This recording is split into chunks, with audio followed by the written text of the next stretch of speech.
And thank all of you guys for joining us. Here at Morrison Hill, we actually go through 8 big themes every year. Some of you probably know that. Some of you might not have noticed because we don't repeat the same lessons every time. We don't repeat the same things every single time. But we go in 8 different directions every single year. The kids do it, the teens do it, the adults do it. We do that. And the reason is because these are 8 bare minimum things of what it means to be a disciple of Jesus, to actually follow Jesus. And what we're really about here is not just getting people to show up or some other surface level things, but we're trying our best to help you and ourselves also become fully devoted and fully equipped followers of Jesus. And so one of those themes every summer is others first. We remember together in different ways every year, but we remember that one of Jesus's most core teachings, core way of looking at life, not just a thing he said to do, but the way most of the stuff he said to do fits together, is that we as his people, as his representatives on earth, we put others first. We're not selfish. We're not in it for power. We're not in it for glory. We're in it to bless others, to bless each other, to bless God, to bless the world. This summer, we're in the middle of a series called How to Be a Lifeguard, and it represents that. I love when people come and ask me, hey, have you heard of this? Because I can tell they actually were listening. And I've had several people say, hey, did you hear about that lifeguard that got taken to court after he saved somebody? And I hadn't. It was back in 2017, but I looked it up, and it's pretty interesting. I don't know if you've heard about this, but in 2017, there was a guy in Stamford, Connecticut, that saved a kid's life and then got taken to court. And I was like, what in the world? Well, the reason he got taken to court was that kid had been underwater in that pool for over 4 minutes before he noticed and saved his life. And they wanted to make a point. My simple point here this morning is just this. People need us to do the job God gave us to do. People need us to be watching and praying. People need us to represent Jesus on the planet. Nobody else can do that. It's important we do it right. So one more time, over the course of the summer, we're going 3 different directions. Today, it's primarily the first and third of these, but we're going all 3 every time in one way or another. First is how to be a safe person. It's a term that Dr. Cloud and Dr. Townsend use. Won't walk you through that this morning. But the idea is that we are people who genuinely are doing relationships and the things that we do in healthy, good ways. Second thing is how to team up more effectively with other people who see the world that way and are working for the same things. And then how to help everybody else. How to help them not only out of the danger that they're in, but help them become safe people and join the team. Again, today we're looking at the first and third primarily. And I'd like you to say these words with me. It'll say we, and then 3 words. We're going to say we every time. So we this, we this, we this. Everybody got it? Let's say it together. Here we go. We prepare, we practice, we protect. Those are the 3 things that we have to do. Now, if you were a lifeguard and you were going to wear a lanyard, something like this, usually with a whistle on it, you're welcome for not blowing a whistle for you this morning. Those are really loud. But you're wearing this lanyard and you're sitting on the little chair and you're up there doing your thing. You don't just get there. You can't just show up and say, hey, I'd like to be the lifeguard. You have to go through some pretty rigorous training. You have to prepare. And you have to stay up with that. You have to keep getting recertified. They have to make sure you're still doing the stuff that they expect you to do. Here's some bare minimums that you'll see around the country. They vary just slightly. But if you really wanted to be a literal lifeguard, you've got to be able to swim at least 300 yards nonstop. You've got to be able to tread water for a minimum of 2 minutes. And that's really not that long, but you got to be able to do that. You also have to be able to swim from one end of the pool to the other, dive down about 7 to 10 feet, and retrieve something really heavy, bring it back up, and get it to the side of the pool. Any guesses why? Okay. There's a written test. There are a lot of other skills tests. One of the things I think that's really significant is in almost every lifeguard program there is a 100% attendance mandatory requirement. If you miss one of the classes, you have to start over. And the reason is Well, there's two. One is every single one of those classes is important. It's important that they understand exactly what they're doing. The second thing is it's important that they know how important it is to show up. Right? It's important. And so this is, again, why we're using these as symbols, because God needs us. We need each other. The world needs us to show up. And to not just show up, but to be prepared to do what God has asked us to do. Paul was very methodical as he wrote to the people he was mentoring. We have a lot of very specific stuff, for example, not just to the various churches, but to Timothy and Titus, two of the leaders that he left in charge of some of those churches. To Timothy, he says this: "You then, my child, be strengthened by the grace that is in Christ Jesus. And what you have heard from me in the presence of many witnesses, entrust to faithful men who will be able to teach others also." You see him creating these systems that are going to carry on. It's not just, hey, good luck, Timothy. Do a good job. He's like, make sure that you remember all that stuff I told you, and make sure you passed all that stuff I told you on to other people, who will then pass it all on to other people. This is not just something we do casually. And in this passage, he uses three different images that he uses several other times in other of his writings. He talks about soldiers, he talks about athletes, he talks about farmers, and he talks about Jesus. And in all of these, the idea that he's trying to convey to his young protege, Timothy, is that this is serious business. There are specific ways that you go about this. This is something that you are investing in and expecting certain outcomes out of what you're doing. This is important. And it needs to be a cycle. It needs to be something that just keeps going and going. He says, remind them of these things and charge them before God not to quarrel about words, which does no good, but only ruins the hearers. Imagine if lifeguards sat around arguing all the time. Do you think we really need to be able to swim 300 yards? How big are these pools? Well, I think we should have to do 400 yards. Why? What a waste of time that would be, right? What if they talked about more effective ways to actually save people? Ways to improve their eyesight or their ability to concentrate on something. There's a lot of better things you could do. And that's what Paul is saying to Timothy here. He says, do your best to present yourself to God as one approved, a worker who has no need to be ashamed, rightly handling the word of truth. That term, do your best. In the old King James, it used to be translated as the word study. And the only reason that's changed in most Bibles these days is the word study doesn't mean what it used to mean today. King James was translated like 400 years ago. Okay? So words have changed. The truth hasn't. So that's why we go back to Greek. That word there, it's the imperative form of spoudazo son. And I'll never forget, actually, at Johnson University when I was taking one of my Greek classes there, Lee Richardson, Dr. Lee Richardson, amazing, brilliant guy, very interesting and quirky guy. But he came in one day and he read that verse out of the Greek New Testament, straight out of the Greek. And then he said, why do you think they translate that study? And we were like, it means study?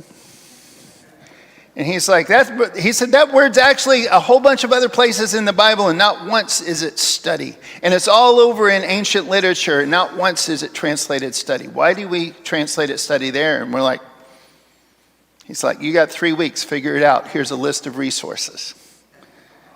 We spent 3 weeks on this one word. It was really interesting, and I'll never forget that because that was a lot of work.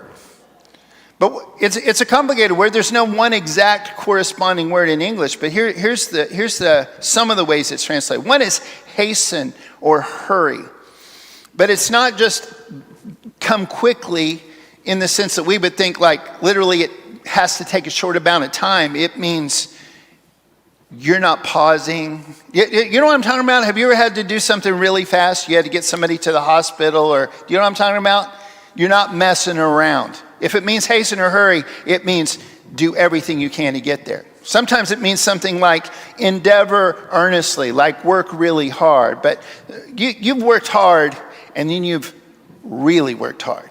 Do you know what I'm talking about? If you're writing a paper the hour before it's due, do you know what I'm talking about? There's a different kind of urgency. That's this word. When we say, do your very best, which is the way it's translated most of the time these days, that is a good translation, but it doesn't really paint the whole picture of what this means. It means give 100%. Leave nothing. There's no reserves left when you're done doing this. Some other places that you see Paul use this is when he tells Timothy at the end of this same book. He says, do your best to come to me quickly because I'm about to die. This is 2 Timothy is the last book Paul wrote. He wanted to see him one more time. Don't mess around. I need you here. Here's some other places. Ephesians 4. He says, I therefore, a prisoner for the Lord, urge you to walk in a manner worthy of the calling to which you've been called, with all humility and gentleness, with patience, bearing with one another in love, eager to maintain the unity of the Spirit with the bond of peace. Again, not a bad translation, but that word eager is an adjective or an adverb in English. But he's saying, do everything you possibly can to maintain the unity of the Spirit and the bond of peace. There's an urgency there. I think one of the reasons that Jesus repeated so many things was because the same reason we do that with our themes.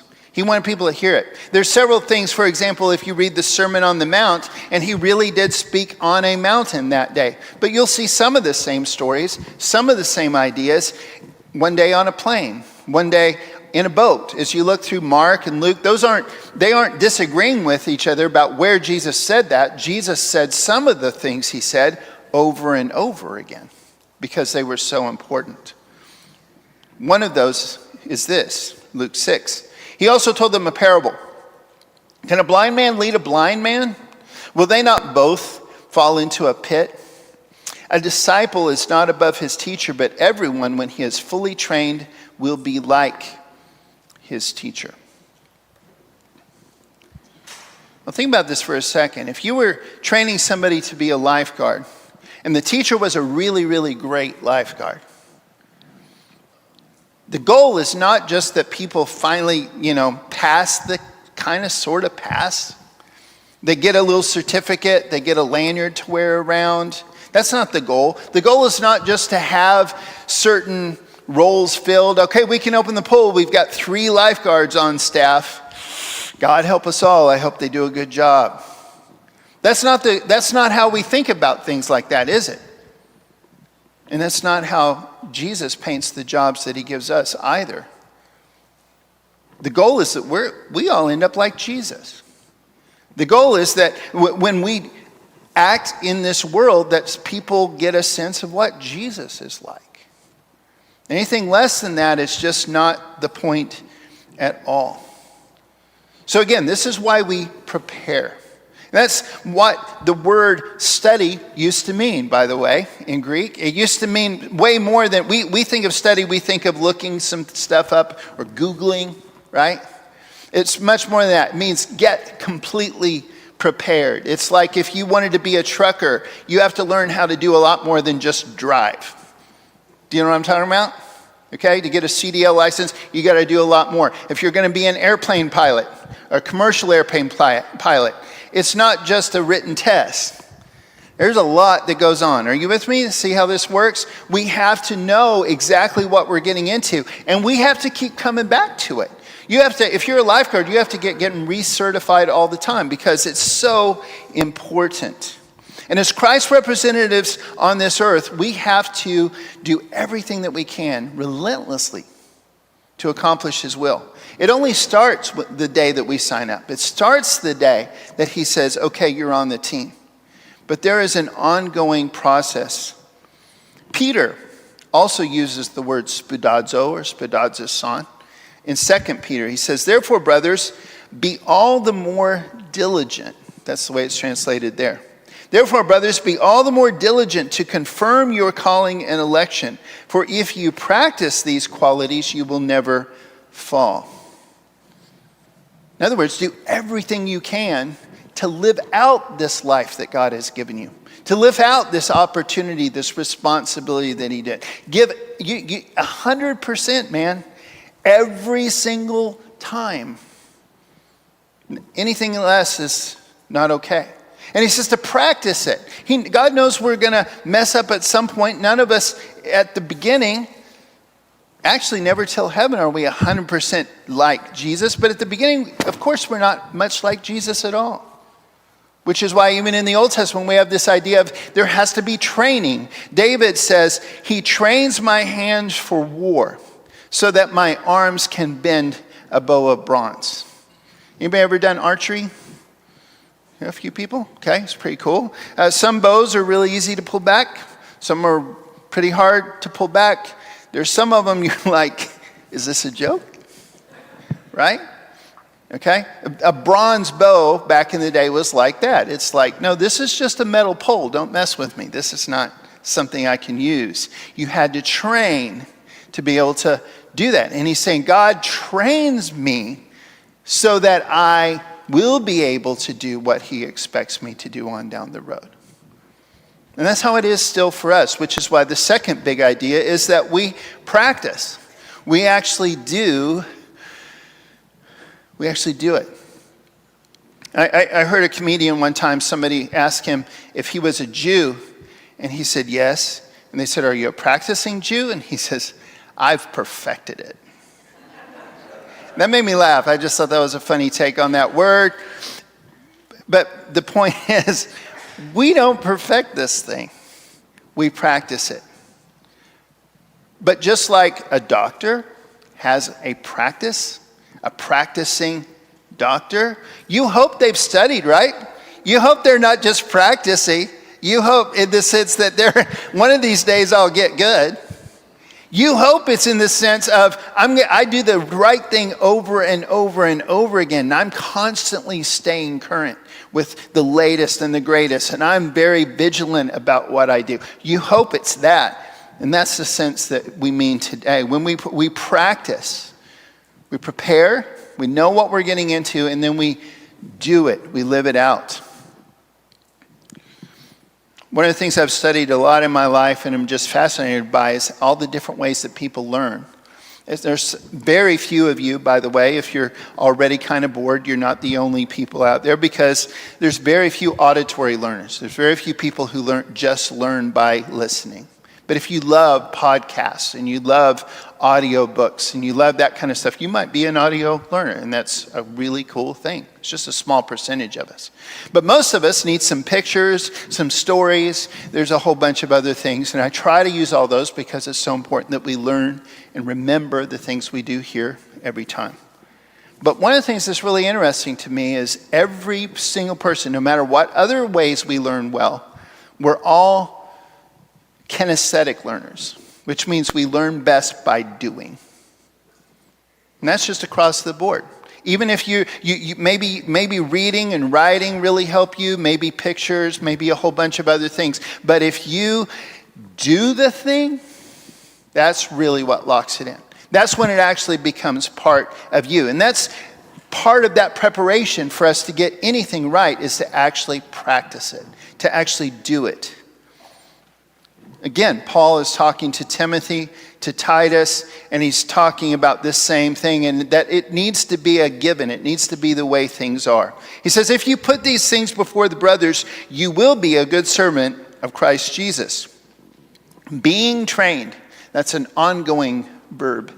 It's constantly happening. Being trained in the words of the faith and of the good doctrine that you have followed.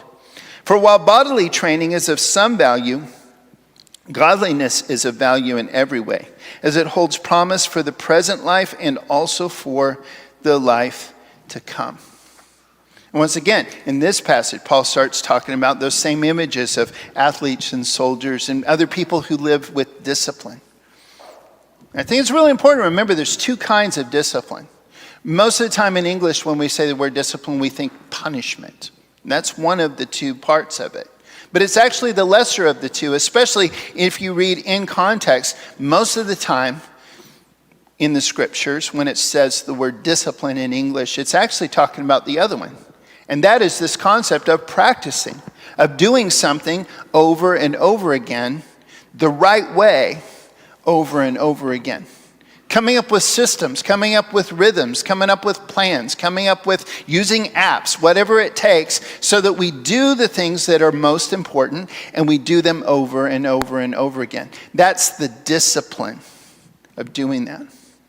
Paul says, practice these things.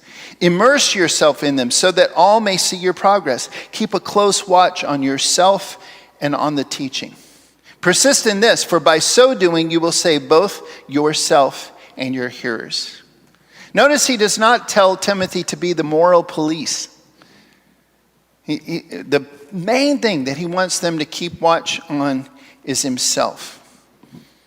We'll come back to that in a second. He says to Titus, for the grace of God has appeared, bringing salvation for all people, training us to renounce ungodliness and worldly passions, and to live self-controlled, upright, and godly lives in this present age.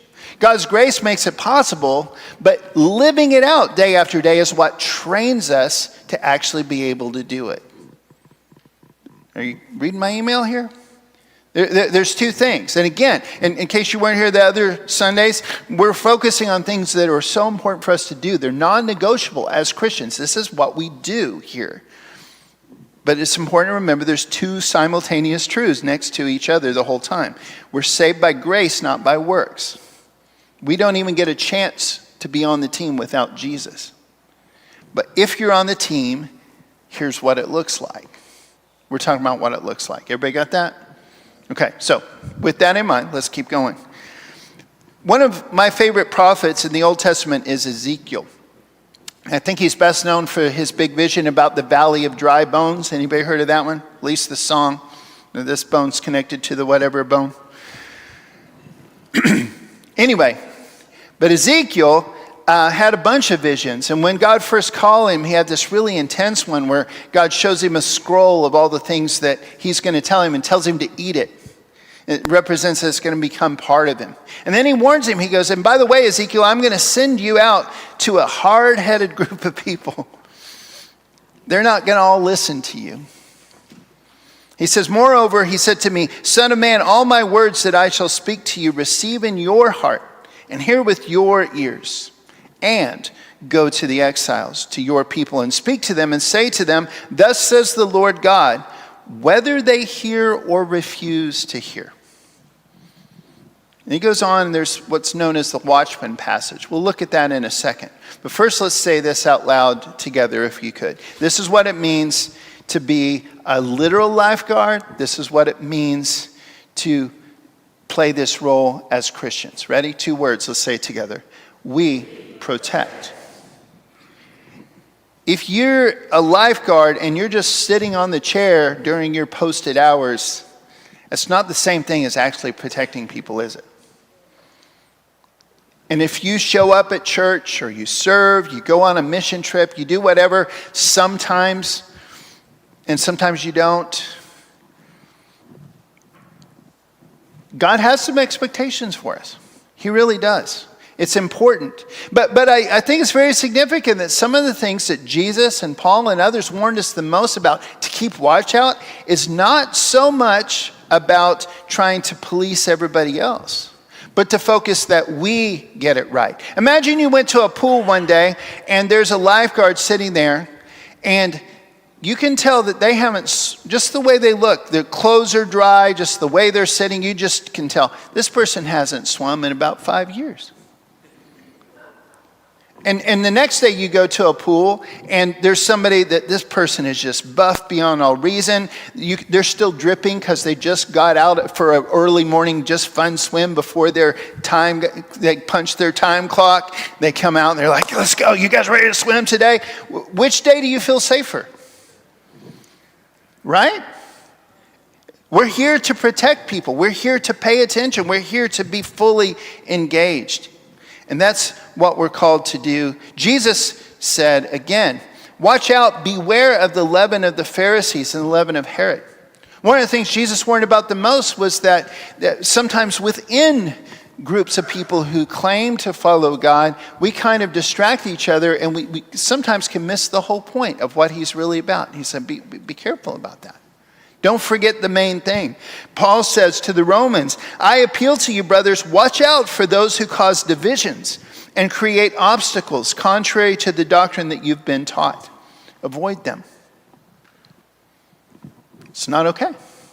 If you've got people who are Christians, and they're probably going to end up in heaven someday, and of course we love them, but they're constantly, every time you're talking to them, they're talking bad about somebody or some issue they've got and just trying to cause problems.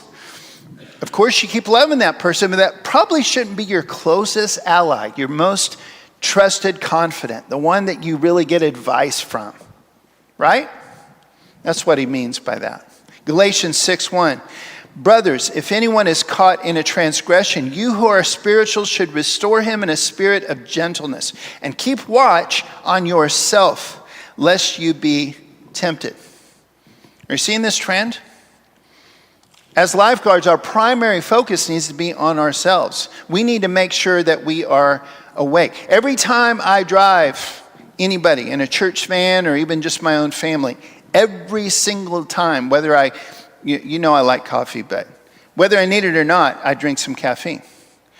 Not because I'm indulging myself, because I want to absolutely make sure that I'm at my best.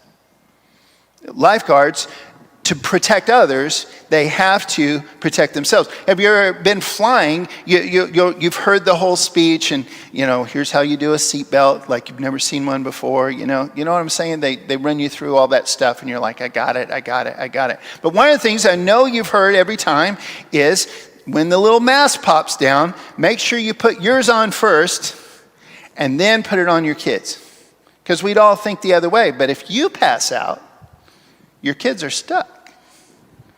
And it's the same thing. Most of the things, not all the things, but most of the things that we're supposed to watch out for and be vigilant about is stuff that we need to keep getting right. And if we keep getting it right, then we're there and able to help everybody else. Paul says to the Colossians, continue steadfastly in prayer, being watchful in it with thanksgiving.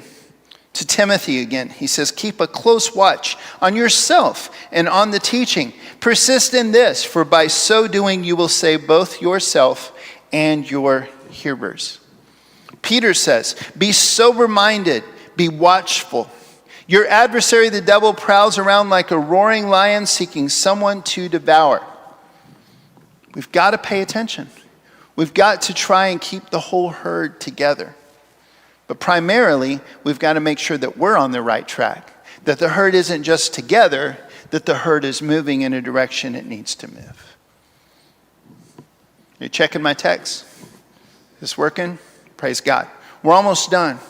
I told you I'd tell you more about the Watchman passage, and I hope this isn't the first time you heard it. But this is something that means a lot to me. And for some of you, I know the struggle is not, should I be working? Should I be doing my best? But I feel like I'm doing my best and I don't see the results I want. So for those of you, this is hopefully very comforting. It is to me.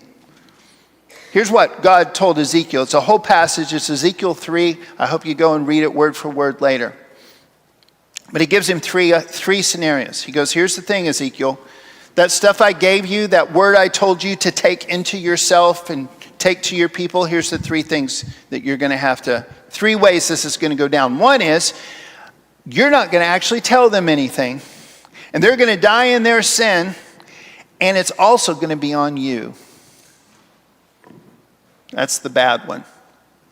Second one is, you're going to tell them, but they're not going to listen. They're going to die in their sin, but it's not on you. But here's what keeps you motivated. Here's the possibility. Here's the cool scenario. But if you tell them, there's always the chance that at least some of them will be saved. Some of them will join the team. Some of them will reject their sin and choose instead a life of righteousness. Some of them, instead of whatever they're doing that's dangerous, will join you in following me. All three of those depend on choices that Ezekiel had to make. All three of those depend on choices that we have to make today. So one more time, let's talk about those choices. And I hope that you write this down. Once again, there's a place to write something down for each one of these points. I hope you write something down that's tangible.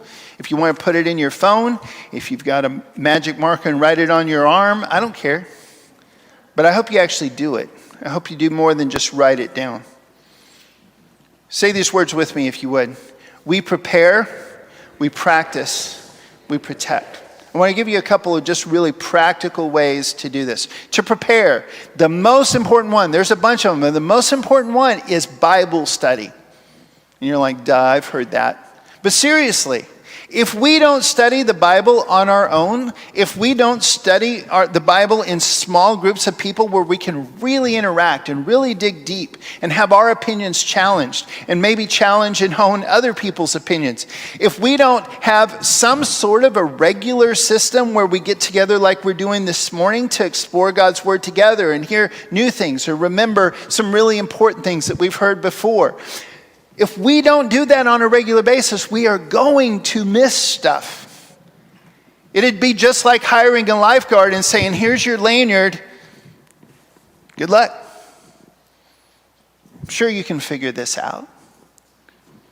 That's not how it works. There's specific things that we're called to do. We have to study the Bible alone, in small groups, and in big groups if we're actually going to be prepared. And we need fellowship. This is another crucial one. It's not just something cool that we do sometimes. It's not something for really, really intense Christians. There you go. Here's the Lord of the Rings again. Those of you who know me, this is another thing I love. Coffee, Lord of the Rings, there's a list. But I use that intentionally. It's called the Fellowship of the Ring because that's the real meaning of that word fellowship. It's not just people who get together. It's not just people who enjoy talking and eating and whatever else together. It means a fellowship is a people who have a shared purpose, a shared unity. The reason I keep coming back to Lord of the Rings is because you've got an elf and a dwarf and some humans that don't get along and some hobbits and a wizard. You got all these people that would never even be in the same room on purpose, fighting and dying side by side because they believe in what needs to happen. They're not just spending time together because they like it. They're getting something done. And that is the best way and the most reliable fellowship there ever is. That's the kind of fellowship that is offered in the church. That's why we do what we do in big groups, in small groups, and even alone. Is to experience that shared purpose, that shared unity, and the bond, and the way that the iron sharpens iron, and we all get better as we do that. Finally, we need to create systems in all these directions, including systems where we serve people on a regular basis.